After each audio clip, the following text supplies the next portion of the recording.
Hi everyone and welcome back to the channel. I'm Kirsty and this is Stuck in the Mud. Remember, if this is the type of content you like to see and it's helping you along your OCD and anxiety healing journey, please could you like the videos and why not subscribe if you haven't already, because we can build a bigger community to help each other along this journey.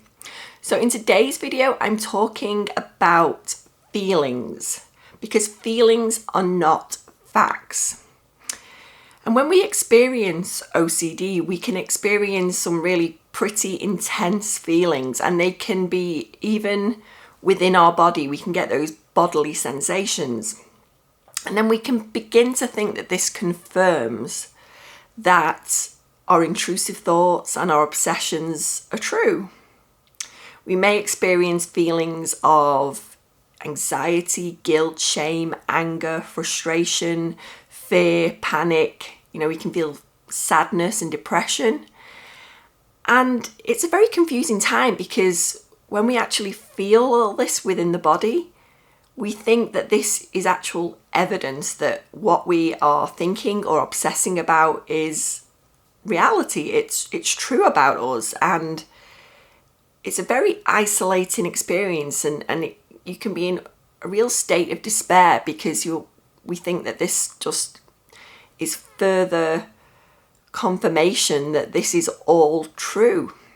And my experience personally with OCD over the last 40 years has been the same. I often experience feelings and sensations within the body when I get triggered. So it even happened for me the other day. I came across a certain trigger that's always the thing that will just spark me off with my OCD, and I'm a lot more aware of that now. So when that happens, I'll immediately feel it in the body. I can feel it with me, especially if something triggers me. It's often in the pit of my stomach. I'll feel that ball of anxiety, and it's uncomfortable. It's very, we feel a lot of discomfort because this doesn't sit well with us. We're like, oh, really? I've been triggered.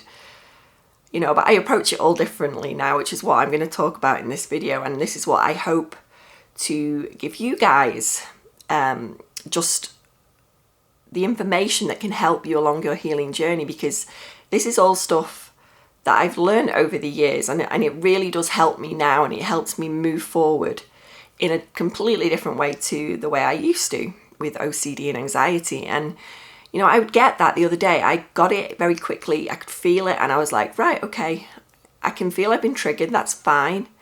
I'll just let it be there. I'm not going to try and work out why that happened, or why is this particular obsession or intrusive thought still triggering me, although it's something I feel pretty much on top of now. It's not really taking me to a really dark place anymore, but it's still there. There's some residual anxiety over it, and the fact that there's fear there. This is something that doesn't go away very easily. We live in a world that's very uncertain, and there can be certain fears around certain subjects, and this for me happened, and I accepted it. I was like, right, okay, that's fine. But I didn't go to the depths that I would used to. I used to pull it apart and obsess over the fact I'm still feeling it. Like an hour later, I'd be feeling panicky, and I'd be very focused on the sensations I was feeling within the body. And this is not what I do now. I let them be there. I let them kind of hang out with me and coexist as long as they want to be there. And that's not going to be easy. When you want rid of it and you want it out, you want it away and to stop, this is where a lot of us go wrong, and it's where I went wrong in the past. I would try and figure everything out, try and come to a conclusion why this was bothering me, why am I still feeling the way I am, and I'll try and kind of dissect everything and ruminate over it, which only intensifies those feelings within the body, and it's not nice. It's a horrible feeling to have, and it can make it bigger and stronger, and it just takes a deeper hold within us, and that's why a lot of us get stuck in this cycle. And this is why I wanted to talk about this today, because we talk a lot about intrusive thoughts, and I do mention about the feelings and sensations, but I think people often use it as validation that what they're actually feeling is true, and although these fears that I was feeling the other day could be true, but it's not happening, it's not actually happening. It's just a projected fear into the, any of the possible futures we may experience. And it was just something that popped up in my head, and it gave me some panic and fear. And rather than fighting it and trying to push it away, I just let it hang out, because I am existing right in this moment. I don't need to be living and fearing all those kind of countless numbers of things that could happen in the future. We don't know what's going to happen, and this is been a lot of my problem anyway, is like trying to figure out what could happen in the future, and what would I do if this happened, and what would, it's really unhelpful, because we can't predict what's going to happen. Whatever's going to happen is going to happen, and you can only deal with it in the moment, and when or if it ever happened, which it may not, but we worry and we ruminate over things that may never actually happen. And with me, it always merges into magical thinking, and it will be, well, I'm thinking about this now, so that's increasing the likelihood that it could happen. That's how my OCD works. It'll be, if I'm actually ruminating over something, I'm thinking, well, because I'm ruminating over it, and it's increasing the likelihood that it could happen, or maybe I've got some kind of intuition that this is going to happen. It becomes all magical thinking then, and it's not helpful. And I know it's OCD, and I know that's OCD taking over, because I'm very much more aware of when OCD does take over, and I kind of lose sense of all reality, and I just go off into some kind of magical thinking obsession over it. So I didn't do that the other day. I had the intrusive thought. I thought, oh my goodness, I'm thinking about this now, and what if I'm actually predicting the future? What if something, I've got this intuition, and it's not, it's anxiety. And anxiety can come with some very uncomfortable feelings within the body as well. And like I said, I often get tingling in my face. That's one thing I get. And I can get it just randomly throughout the day, even when I'm not particularly triggered or I'm experiencing a particular intrusive thought. I can get tingling in my face, and that's how it's often manifested for me. But I can feel all other emotions as well. But because I kind of just let it be there, it didn't go that far. It just kind of fizzled out on its own, because that's how it works with this. We let them be, we leave them there. And it takes a lot of practice and patience getting used to that. And, it's consistency and just trying it. And if we fall back, it's fine. We shouldn't beat ourselves down if we get hooked in and we try and figure something out. But it's been a long process for me. It's taken a long time to get where I am now, to the point where I can leave things alone, and I do it much more consistently than I ever have before. But that's achievable for any of us. It just takes practice. So yeah, just be kind to yourself when you're going through this. Like I said, we can think these feelings are confirmation that we are a bad person, or we did something wrong maybe, or abhorrent. And we can also think, well, we wouldn't be feeling this way if it weren't true.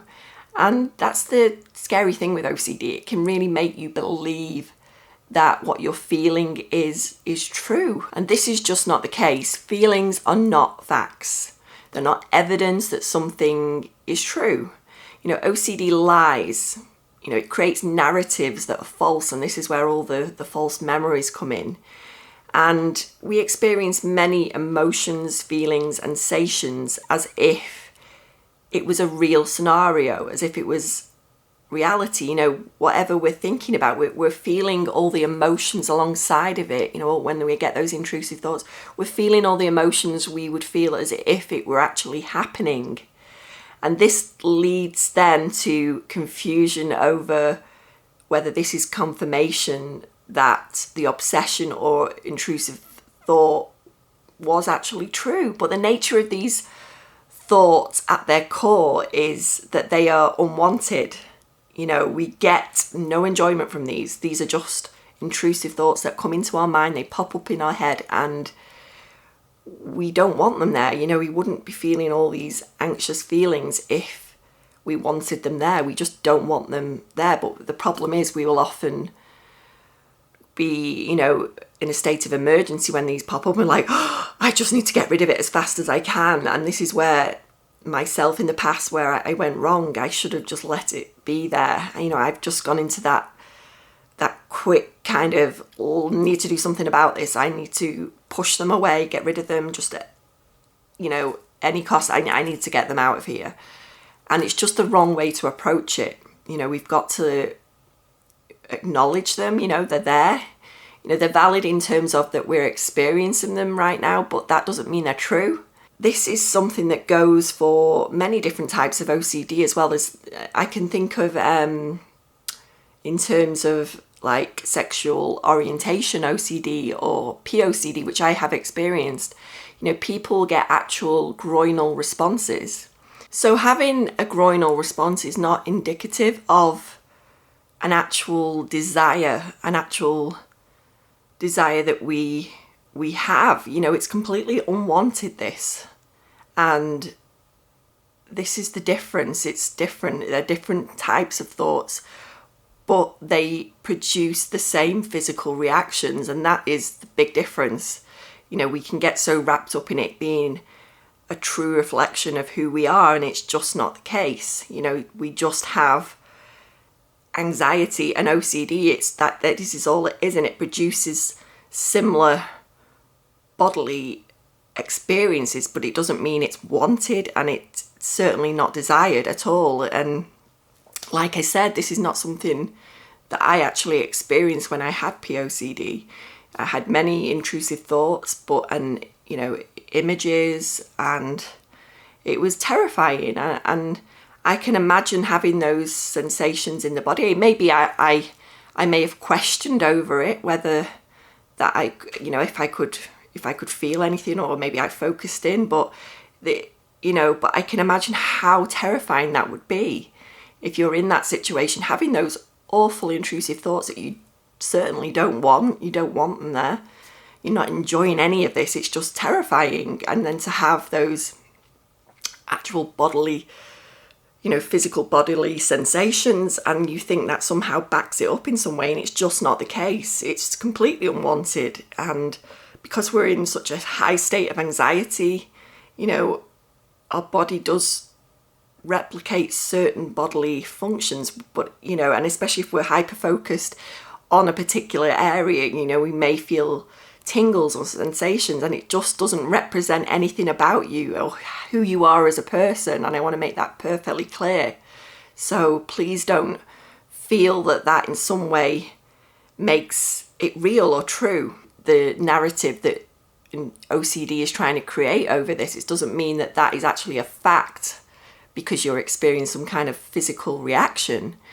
That is just completely untrue. You know, these are unwanted. You may be feeling a lot of discomfort, and it's very unsettling feeling these things because it's not actually what you want, and it creates a lot of confusion then, because we feel like it's some kind of physical representation of what we're thinking, and that it must back it up in some way that it's true, and it's just not the case. You know, it really isn't. And especially if, you know, this, you know, like I said, these are all unwanted intrusive thoughts that don't give us any kind of joy or excitement. They're just uncomfortable and give us a lot of despair and anxiety and sadness because they are false. And the thing with OCD, I like to call it the ultimate intrusive thought with OCD for me is when it always tries to twist it and say, well, what if this is just all a cover? You don't actually have OCD.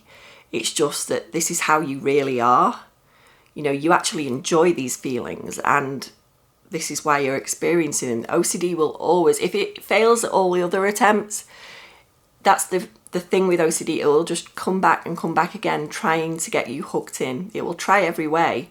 until it's exhausted and it realizes it's not getting your attention, and our brain resets, and it doesn't, it learns a different way. It learns that these are just nonsense. It's just nonsense thoughts that just are trying to hook us in. It doesn't mean that they're valid or real. They're just intrusive thoughts. And that's the way our brain learns, is the fact that we don't hook in and we don't give it the attention it wants. So, but yeah, OCD loves to play that card. If it doesn't get you any other way, it doesn't get your attention, it will go, well, maybe you don't have OCD. It's just, it's just the fact that you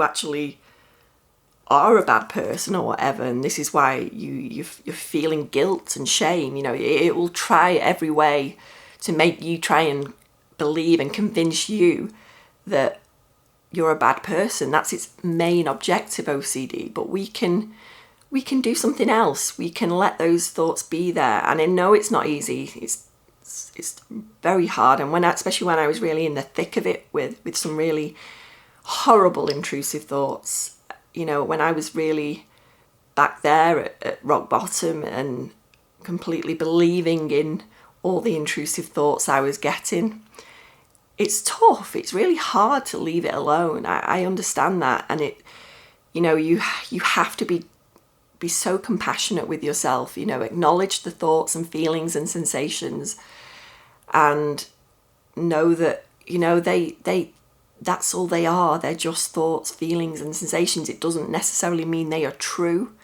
or a representation of who you are really. At the end of the day, we have OCD and anxiety, and it's very captivating when it hooks you in. It's got your, when it's got your attention, and you're trying to figure everything out. You're trying to, you're ruminating, you're doing rituals and compulsions. It's just creating a much stronger hold over you. It's getting bigger, it's getting out of control, and before you know it, you're just so wrapped up in it all that you just don't know what to think anymore, and it's a really scary and isolating place to be. So there is a different way, and it takes practice, takes time, but every time you try that, every time you try just letting thoughts hang out, you just know you're doing all the right things, you're taking a step in the right direction, and you will get there. And those little steps back, maybe it hooks you in, sometime during the day. Don't beat yourself up, just let that be there, just let that be there, and think, well, okay, it got me that time, but I can get back on track. I can let that hang out and coexist. I don't need to get myself involved with that. And this is what has got me better. I did all this amazing work with my therapist, and it's something I hope to pass on to others. It's something I hope to do more work in myself and get myself qualified to help others or coach others, because I know what actually works. I've had this long enough to know what works and what doesn't. 40 years is a long time to go through this and have it completely control your life and the way you live, and limit how you live your life. It's really taken a lot of opportunities away from me, but it's also opened up things. And this is why, I spoke in my last video, I don't particularly hate OCD, because it's also, it's made me realize how strong I am, and the fact that, I can do this, I can get better from this. It's, how I can actually help other people. I've got lots of empathy and compassion for anyone going through this, because I know how devastating it can be for you and your family and everyone around you. It really does steal your time and your life, and no one deserves that. So I'd love to know in the comments, please let me know if I ever discuss things in the videos which you don't completely get. Maybe something I've said worried you, or you don't completely understand something. So just let me know if that ever happens, write down and comment, and I can hopefully clear that up. I don't want anyone, just to ruminate over something maybe I've said that if they've not fully understood or I've not explained it well enough, please let me know in the comments and we'll clear that up, because I'd hate anyone to be just thinking about something over and over when we can actually sort it out together. And I'm here to help you as well on your healing journey, so just let me know. But other than that, I hope this video has helped you today, and yeah, feelings are not facts. So thanks for watching today, and I'll see you in the next video.